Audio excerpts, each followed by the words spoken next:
So what do you have to do in order to get right with God? Sacrifice a lamb. So that was the old covenant. If you break the law, you're sinning because sin is transgression of the law, and the penalty for sin is death. What's the plan of salvation? The lamb.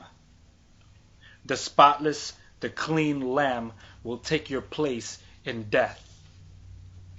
And okay, so I'm pretty sure that this guy has really showed his hand here. Well, I want to say he's at least wrestling with the idea of substitutionary. I agree. I agree. And I think that's good. That's good that he's latched onto that. I completely agree. And also, I'll say this. You know, the guy's passion and zeal in the video. This video is 11 minutes long, by the way. I feel like this guy is really, he's trying. I just feel like he's been a little bit ill-informed. Okay, yeah, I stopped this originally because I wanted to say he kind of tips his hand because it sounds to me like what he's saying here is that originally under the old covenant, as he's now terming the Sinaitic covenant, what got you back right with God was the sacrifice of an animal. There's major problems with this. Number one, if the sacrificial system actually worked to take away sin, then why in the world would God send his only son to die on the cross? He had a system that worked, right? Yeah, that's the idea. It's like he tried plan A. And it didn't work. Plan A. Oh, man, back to the drawing board. It's like Wile E. Coyote, back to the drawing board. Yeah, exactly. Try something different. So and no.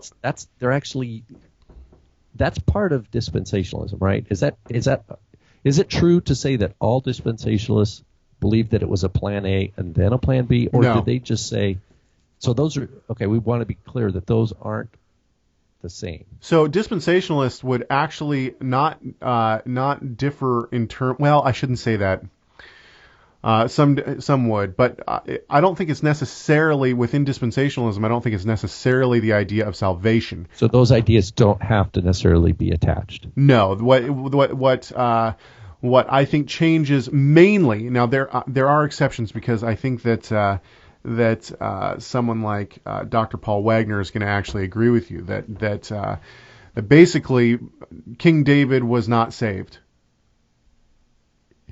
When he died, his soul was put into a waiting area, and once the Messiah died, then the blood was attributed to him. Anyway, but what I think is mainly going on in dispensationalism is this idea of justification, of sanctification.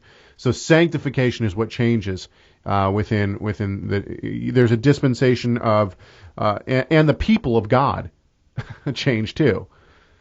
There was a dispensation of Israel and the law. That was that dispensation. And the Jewish people and the law were God's plan. And then he puts that onto the shelf and he pulls down the church age. Right. Daniel made a comment, and we should clarify this. Caleb, would you read? How do we respond? He says that they call and point to Hebrews saying that sacrifice paid for sin. I think they're misreading Hebrews. Yeah, absolutely. Hebrews is saying no. It never from the high priest Aaron on the way down, those priests offering sacrifice never once believed that this was eliminating sin. And if they did, they were wrong. Yeah, if they did, they were wrong. Isaiah even tells us that in the very first chapter. Quit bringing your stinking sacrifices. They're rotting in my nostrils. Right, and right, Isaiah is a Cohen. Yeah, exactly. He's a priest, and what does he say in Isaiah 6?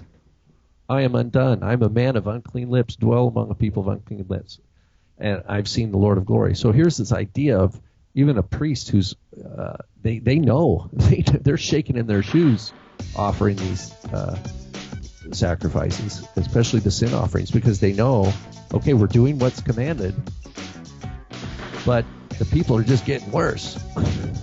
And Andre posts the verse that we've alluded to, Hebrews 10:4. For it is impossible for the blood of bull and goats to take away sin.